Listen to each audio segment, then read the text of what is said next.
Bueno, pues vamos a continuar nuestro estudio de las tierras rusas, del nacimiento, del arte, de la cultura de los pueblos rusos.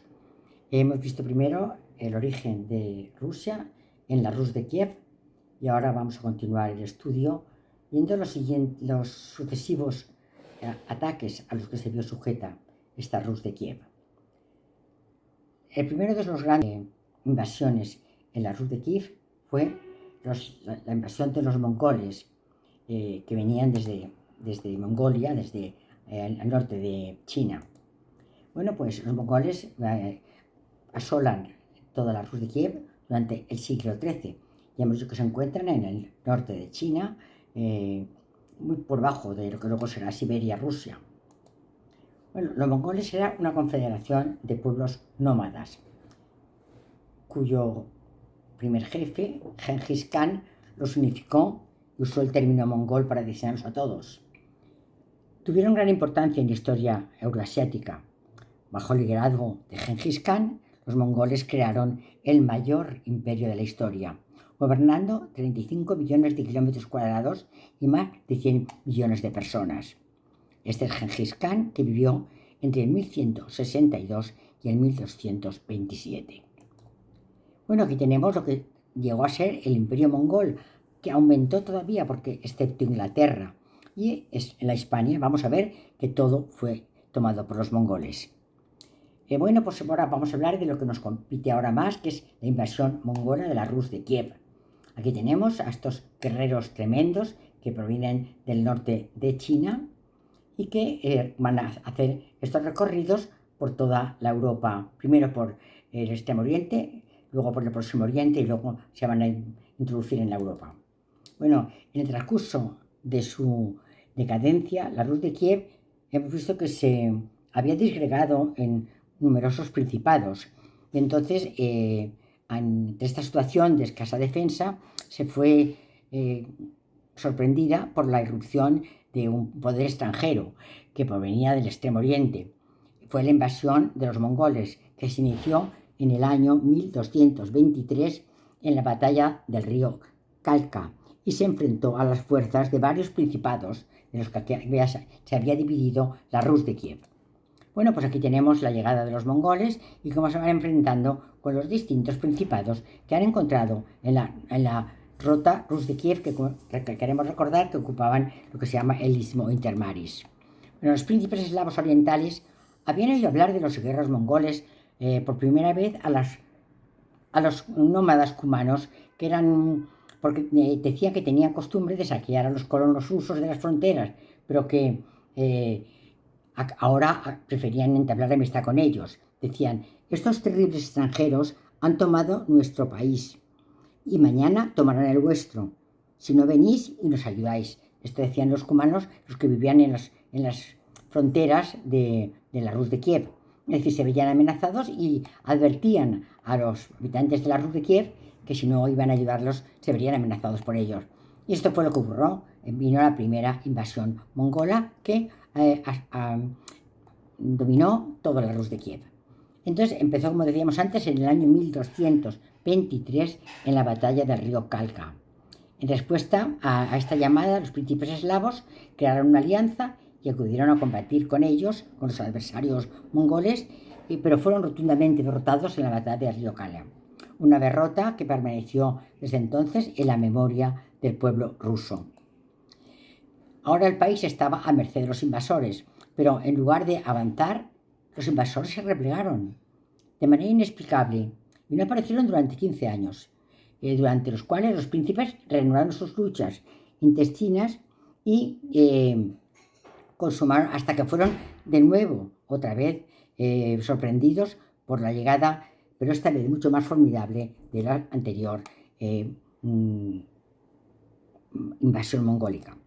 Bueno, pues Batu Khan vivió entre el 1205 y 1255 y fue el fundador de la Horda de Oro, que es el lugar que van a habitar los mongoles hasta bastante tiempo después. Hubo una segunda invasión 15 años después. Batu Khan llevó a cabo una invasión a gran escala en los años 1237 y 1240 y la ocupación precipitó la fragmentación absoluta de la Rus de Kiev e influyó en el desarrollo de la posterior vida de los estados eslavos orientales, incluyendo el surgimiento del Principado de Moscú. Aquí tenemos la segunda invasión mongola, que vemos cómo se va llegando al Mar Caspio, atraviesa al Mar Caspio y llegará a la zona de los principados rusos. Otra vez los guerreros mongoles que vienen a asediar. Estas son sus armas, esta es su forma de lucha. Las hordas mongolas, de alrededor de 35.000 arqueros a caballo a las órdenes de Batu Khan, cruzaron el río Volga e invadieron la Bulgaria del Volga en el otoño de 1236. Les tomó un año extinguir la resistencia de los búlgaros del Volga, cumanos y alanos. Aquí tenemos Norogov y aquí tenemos la llegada de los mongoles atravesando el río Volga.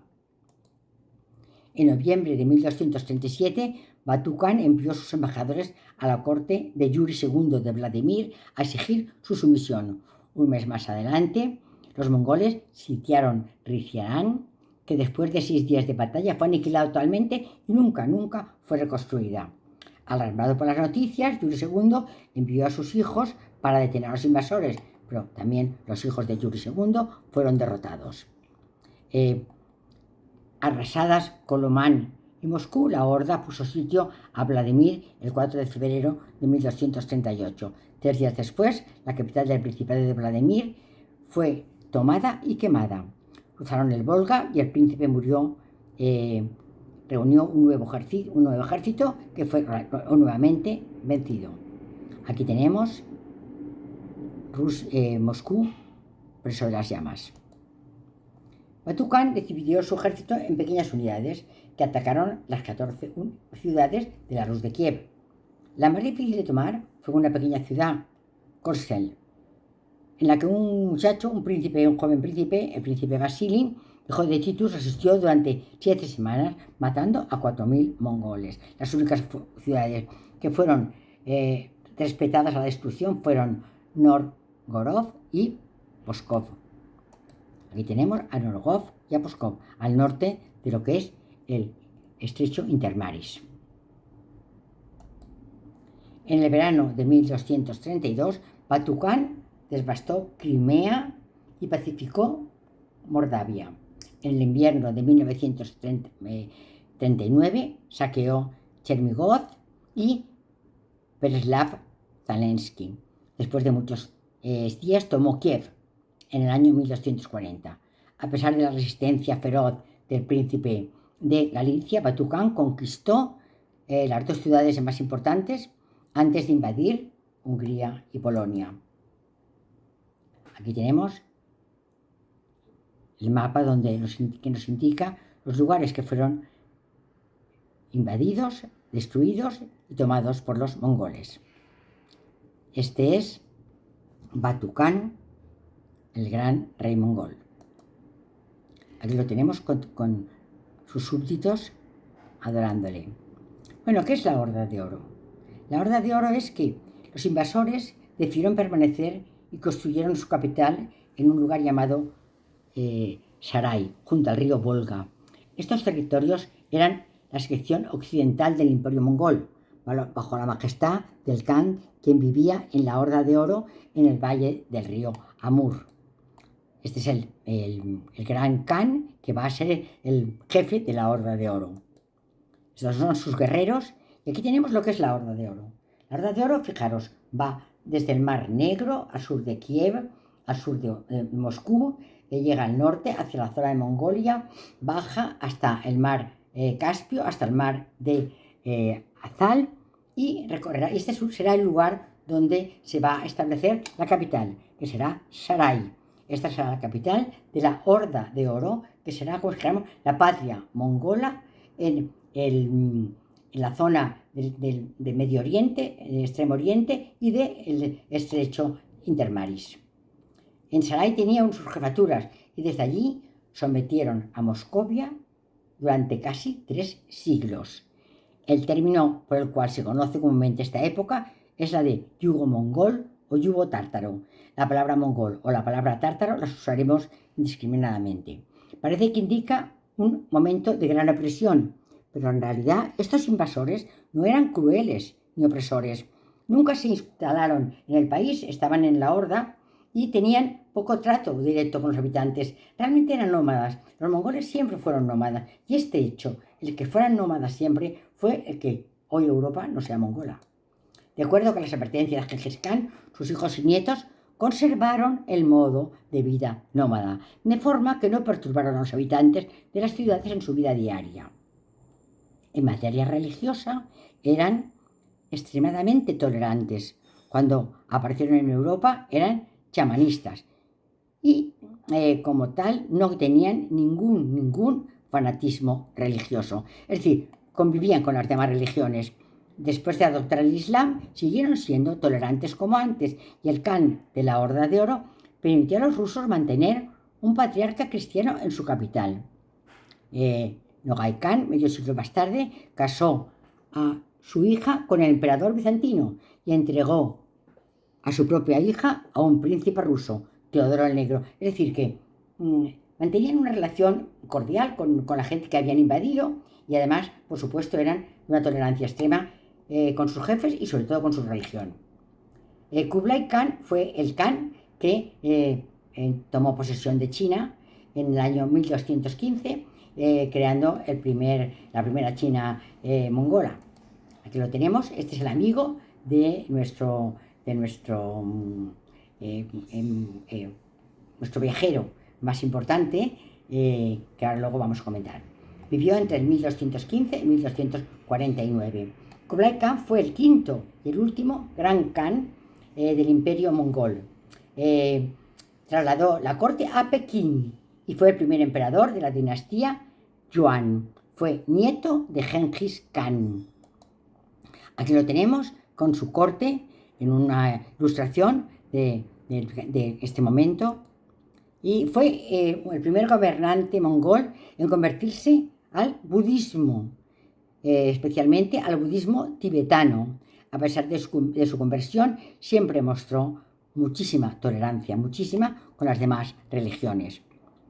Apoyó las artes, introdujo el papel moneda, pero fue un desastre debido a la falta de disciplina fiscal y a la gran inflación que se produjo. Fue, como decíamos antes, visitado por nuestro eterno viajero, por Marco Polo, que además de relacionarse con él, aquí lo vemos al momento que llegó Marco Polo con sus elogios ante Gengis Khan. Gengis Khan confió plenamente en él porque lo encontró un hombre cuerdo y honrado y lo nombró gobernador de uno de los gobiernos de China. Marco Polo en la corte de Kublai Khan. Le digo que fue completamente respetado, incluso agasajado con una gobernancia. Marco Polo causó muy buena impresión al Khan porque vio que era un hombre juicioso y de buen porte y dio tomar a su servicio para una serie de inspecciones que él quiso hacer a los lugares del imperio. El motivo era que el gran Khan no se fiaba de los funcionarios chinos y sospechaba que algunos de ellos seguían siendo fieles a la antigua dinastía, a la dinastía Song. Durante 17 años no solo actuó como embajador, sino que fue, como decíamos, gobernador de uno de sus territorios, de Jiangsu, o actual Ganzhou. Los polos llegaron a Venecia en 1295, después de 24 años lejos de su hogar en Venecia. Aquí tenemos el lugar. Esto es la antigua Mongolia y esto será la Mongolia del emperador mongol. Bueno, y la conquista de Mongolia de Europa y la caída de Europa, pues se debió también a las hordas mongólicas. La destrucción provocada por la guerra dejó a la mayoría de los países en la ruina por muchas décadas y en algunos casos incluso siglos. Esto mayormente en la parte más oriental. Por otro lado, las naciones menos afectadas fueron convertidas en estados vasallos para el imperio mongol, siendo obligadas a pagar constantemente tributos a los mongoles a cambio de paz. La conquista mongola de Europa, a veces referida como la caída de Europa, fue un evento trascendental en la historia de Europa que decidió el destino del continente o de la península, como queramos llamarle, para los siglos siguientes. Aquí tenemos la llegada de los mongoles a Europa. Toda Europa ha sido invadida por los mongoles. Tan solo las tierras de Inglaterra y las tierras de la Hispania quedaron libres de la acción de los mongoles. La destrucción provocada por la guerra dejó la mayoría de los países en ruina. Las únicas zonas que, como decíamos, no invadidas fueron Gran Bretaña, Noruega, España, Suecia y Irlanda. La caída de Europa marcó el principio de una oscura época que se extendió durante 1000 años. Esta es la Europa mongola durante el siglo XIII. Europa, Oriente Medio, Oriente Lejano, Asia, China, el norte de África, excepto Escandinavia, Inglaterra y España. ¿Cómo eran los mongoles? Tenían por costumbre vestir igual los hombres que las mujeres. A partir de los 3 años, los niños empezaban a cabalgar y a utilizar las armas. En cuanto a las costumbres matrimoniales, era muy frecuente unirse entre las personas de la misma familia, sobre todo de la parte masculina. Aquí tenemos un grupo de mongoles cabalgando pacíficamente de una parte a la otra. Eran nómadas y siempre fueron nómadas. Aquí vemos su indumentaria, ya hemos dicho, tanto masculina como femenina. Aquí vemos a las mujeres en el uso de las armas, aprendiendo del uso de las armas, tal como hacen los hombres, y como también harán los niños. Es decir, el uso de las armas, el uso de los niños, todo esto va a ser muy importante para los mongoles. Mujeres, hombres y niños pronto aprenderán el uso de los caballos y el uso de las armas. Aquí vemos a un niño utilizando el arma o una niña cabalgando. Esto es como están construyendo sus casas. Son nómadas, por tanto son viviendas provisionales, son efímeras que se podrán trasladar de un lugar al otro. Aquí tenemos un poblado de mongoles, aquí tenemos el interior de una casa de los mongoles, es decir, un óvalo superior por donde se permitía salida del aire, y ellos vivían en comunas. Así, durante tiempo, cuando cambiaban de territorio, trasladaban sus viviendas. En su condición de pueblo nómada, solían vivir en tiendas de campaña hechas de pieles de caballo. Este tipo de vivienda se llama yurta. En lo que respecta a alimentación, comían carne de caballo, perro, lobo, zorro y, si era necesario, carne humana. Es decir, que usaban pocas verduras, pocas legumbres, no producían vino ni cerveza, tan solo obtenían una bebida alcohólica por la fermentación de la leche equina. Su actividad más importante era la caza, con águilas, y trabajaban solo para producir armas. Tenían un gran espíritu de cooperación. Nunca reunían si se peleaban entre ellos. Nunca se robaban, si peleaban entre ellos. Difícilmente traicionaban a su señor. Eran gente fiel y que se defendían unos a otros. Les enseñaba a las águilas a cazar libres, zorros e incluso ciervos. Es decir, que no cazaban ellos personalmente. Lo que ellos hacían era entrenar a las águilas para la caza de libres, zorros y algunos ciervos. Aquí vemos cómo el mongol está entrenando a su águila. Diversos miembros de la corte mongol eran cristianos, aunque la corte era nominalmente budista. Ya hemos dicho que en materia religiosa eran completamente tolerantes, incluso sentían una especial simpatía por los cristianos. En 1227, Gengis Khan murió, y en esta época la expansión occidental había perdido su fuerza. Kublai Khan sucedió a Genghis Khan y se trasladó a Pekín, formando la dinastía Yuan. Tras 18 años, Kublai Khan conquistó del norte al sur a China, formando el mayor imperio descrito perfectamente por Marco Polo. Los primeros emperadores Ming dirigieron diversas campañas contra Mongolia y destruyeron varias de sus ciudades. Mientras tanto, las tribus mongoles lucharon entre ellas. Siguieron atacando las fronteras de China, y esto es lo que realmente decidió a los chinos a la reconstrucción de la Gran Muralla. Aquí tenemos la Gran Muralla, que siempre tuvo una razón defensiva. En este caso, la defensa frente a los mongoles. ¿Por qué los mongoles no conquistaron el mundo? Estuvieron a punto de hacerlo. Eran pueblos seminómadas, con escasa organización política. Los mares les frenaron, eran muy malos navegantes. Y los bosques no eran adecuados a sus luchas. Su guerra era a caballo, y los bosques eran malos sitios para que transitaran sus caballos. Estas razones nos librarán de que los mongoles conquistaran el mundo.